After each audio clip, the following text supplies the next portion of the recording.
नमस्कार, मैं हूं विनय पाठक। एवी न्यूज में आपका स्वागत है। आइए देखते हैं मुंबई तथा आसपास की कुछ खास खबरें।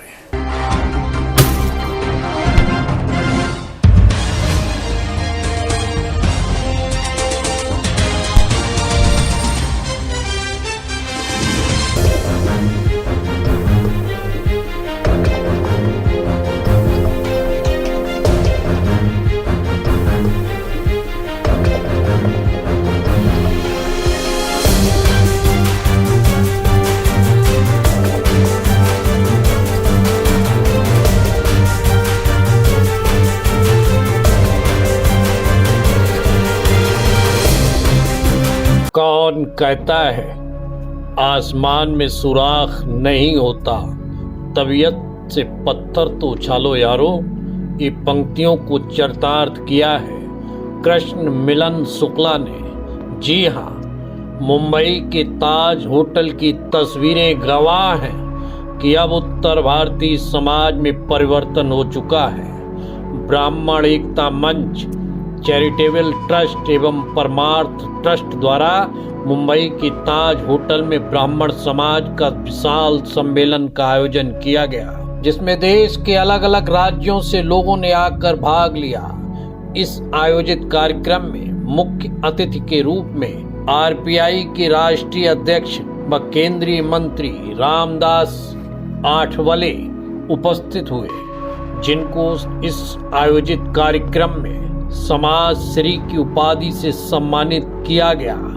वहीं श्री आठवले ने कृष्ण मिलन शुक्ला को साल गुलदस्ता और स्मृति चिन्ह भेंट कर उन्हें ब्राह्मण भूषण पुरस्कार से सम्मानित किया। कार्यक्रम की महत्वता इसलिए और अधिक बढ़ जाती है कि दलित समाज और ब्राह्मण समाज के बीच में खोदी गई खाई को केंद्रीय मंत्री रामदास आठवले ने कृष्ण मिलन शुक्ला को आरपीआई का राष्ट्रीय उपाध्यक्ष बनाकर पाठ दिया है, क्योंकि कृष्ण मिलन शुक्ला ने मुंबई से लेकर उत्तर प्रदेश तक ब्राह्मणों को हजारों की संख्या में आरपीआई पार्टी में जोड़कर हर दिन नया इतिहास रचते जा रहे हैं। इस अवसर पर केंद्रीय मंत्री रामदास आठवले ने ब्राह्मण सम्मेलन को संबोधित कर कृष्ण मिलन शुक्ला की प्रशंसा कर लोगों का आभार व्यक्त किया। ताजमहल होटल में मिला है मुझे मुंबई का ब्राह्मण। ब्राह्मणों ने तो देश को जगा दिया है, ब्राह्मणों ने तो देश को जगा दिया है। नरेंद्र मोदी जी ने चाइना को और पाकिस्तान को भगा दिया। बाबा शुक्ला को मैंने आरपीआई के काम में लगा दिया है। बाबा शुक्ला को मैंने आरपीआई के काम में लगा दिया है, इसलिए उन्होंने ब्राह्मणों को जगा दिया है। बहुत सारे लोगों को हो रही है जलन, बहुत सारे लोगों को हो रही है जलन, क्योंकि आरपीआई में शामिल हुए हैं शुक्ला कृष्ण मिलन। तो मैं तो आपके बीच हूँ और हमारे बाबा शुक्ला जी रिपब्लिकन पार्टी में आए। उन्होंने मेरे पास आए, बोले मुझे आरपीआई में आना है। मगर आप तो ब्राह्मण है, आप मेरे हमारे साथ आ सकते हैं। बोले मैं आपके साथ आने वाला हूँ। बाबा साहब अम्बेडकर जी के बारे में मुझे बहुत बड़ा गर्व है, देश के संविधान के बारे में मुझे बहुत बड़ा आदर है, और जाति पाति मैं नहीं मानता हूँ। मैं ब्राह्मण जरूर हूँ, लेकिन मैं भारत का ब्राह्मण हूँ, और भारत के तमाम लोगों को एक साथ लाने का काम हमें करना है। और इसीलिए मतलब वो हमारे आरपीआई में आए हैं। और आज ताजमहल होटल में अरेबियन समुद्र इधर को बाजू में है, और उसको साफ से रखते हुए सभी ब्राह्मण समाज के जो लोग हैं, अलग अलग क्षेत्र के जो लोग हैं, वो सभी हमारे एक्टिविस्ट और अधिकारी और उद्योगपति, बिल्डर, अलग अलग क्षेत्र के सभी ब्राह्मण लोग इधर आए हैं। तो मैं आपका धन्यवाद करता हूँ। ब्राह्मण समाज के सम्मेलन का पूरा श्रेय कृष्ण मिलन शुक्ला को जाता है।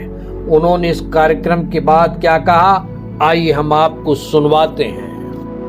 रिपब्लिकन पार्टी ऑफ इंडिया ने हमेशा दलित के लिए, दलित का वर्णन करके जो मैंने कहा था कि दलित मतलब गरीब, पीड़ित और अपने संवैधानिक अधिकारों से वंचित व्यक्ति, उसे दलित कहा जाता है। और ब्राह्मणों को किसी चीज के आरक्षण की जरूरत नहीं है, उसे शिक्षा से वंचित न किया जाए और शिक्षा में उसको आरक्षण दिया जाए। और इसके लिए आज हमने ब्राह्मण का सम्मेलन बुलाया था। और ये ब्राह्मण सम्मेलन सिर्फ महाराष्ट्र के लोगों का नहीं था, बल्कि कश्मीर से कन्याकुमारी, उत्तर प्रदेश, बिहार, राजस्थान, गुजरात, हर जगह से ब्राह्मण आए थे। उन्होंने प्रतिनिधित्व किया और हमने सामाजिक न्याय मंत्री से अपनी मांग रखी, जिसपे सामाजिक न्याय मंत्री माननीय रामदास आठवले ने हमें आश्वस्त किया है कि वो अब संसद में जाकर राज्यसभा और लोकसभा दोनों में हमारी मांग रखेंगे। और उन्होंने हमारी बात के साथ सहानुभूति भी जाहिर की कि ब्राह्मणों को भी आरक्षण मिलना चाहिए, क्योंकि ब्राह्मण वर्ग भी गरीब है। सर, क्या ब्राह्मण में आज की तारीख में 10,000 लोगों ने उत्तर प्रदेश में रिपब्लिकन पार्टी ऑफ इंडिया में प्रवेश किया है मेरे नेतृत्व में। और आने वाले आगामी चुनाव में महाराष्ट्र के महानगर पालिका के चुनाव में हम 20% ब्राह्मणों को प्रतिनिधित्व देने वाले हैं और 35% उत्तर भारतीयों को प्रतिनिधित्व देने वाले हैं। एक बार हमारी बात अगर सुनी जाएगी, जो सुनना पड़ेगा, क्योंकि माननीय बाबा साहब आम्बेडकर ने जो संविधान बनाया है, उस संविधान का अर्थ है कि कोई व्यक्ति अकेला नहीं है, हर अकेले व्यक्ति के साथ संविधान है। और हम उस संवैधानिक अधिकारियों का उपयोग करते हुए हमारे श्रीनगर में जो विस्थापित ये कश्मीरी पंडित भाई हैं, उन्हें भी कश्मीर में भी वापस पुनः स्थापित किया जा रहा है। और माननीय नरेंद्र मोदी ने उस बारे में प्रयास किया है और हम सब लोग उस प्रयास में जोर शोर से हैं। देखिए, अत्याचार होता है, दुख होता है, तकलीफ होता है, पीड़ा होती है। वो दलित के साथ हो, ब्राह्मण के साथ हो, किसी भी समाज के साथ हो, दलित के ऊपर हो रहे अत्याचार का ही विरोध नहीं होना चाहिए। ब्राह्मण के ऊपर किसी भी अगर हमारे भारतीय के ऊपर अत्याचार होता है तो हमारे बाकी लोगों को मिलकर उस अत्याचारी के खिलाफ लड़ाई करना चाहिए।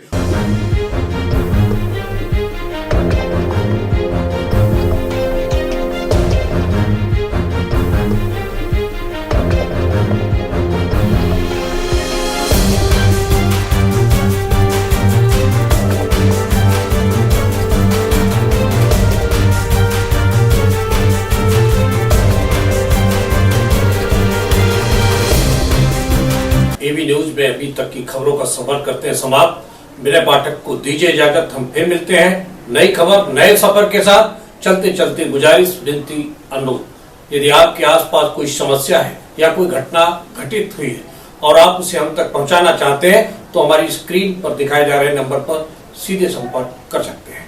साथ ही आपसे विनती, हमारे चैनल को लाइक, शेयर, सब्सक्राइब करना ना भूलिए। नमस्कार।